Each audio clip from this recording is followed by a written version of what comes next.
To get a nice even supply of energy, then we need to take in carbohydrates, which are digested in our system to make glucose, which then enters the bloodstream. Now, if we're eating things like sugar, which hasn't got any fibre in it, it digests really quickly, so it's a bit like rocket fuel. So if you're eating sugary things, or things that will stress the body and cause glucose to be released through the adrenaline response, like caffeine, coffee, or smoking cigarettes or being stressed, then we get a huge peak in blood sugar. That'll give you a nice boost of energy at the time, but the brain's always monitoring how much sugar is in the bloodstream, because if it goes too high or too low, you'll get a diabetic coma. So it's on the ball, keeping an eye out, and if the blood sugar gets too high,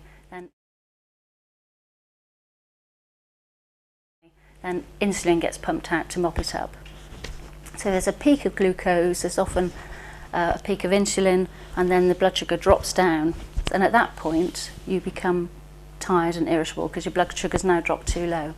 So if you spend the day, you might start the day with coffee with a couple of sugars and a bit of toast or something, and then regularly have, a Coke and a Mars bar as a snack sort of thing, your blood sugar's going up and down. Your energy won't be particularly good. Your mood might be a bit irritable when the blood sugar's low, and not good for overall health, really. So people that have a coffee and they have a Mars bar to try and boost their energy, they're really...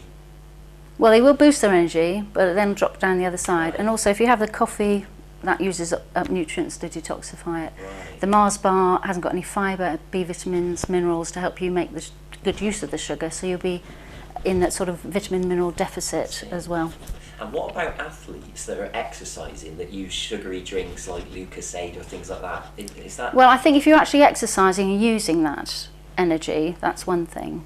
But if you're sort of sat at your desk, or you have a stressful experience, sat in a traffic jam with somebody, or somebody cutting you up, then you've got all that sort of glucose in the system's not being used, and at that point, instead of using the glucose, you'll start to turn it into fat, because then the extra glucose in the cell that doesn't get used, the body will store as fat.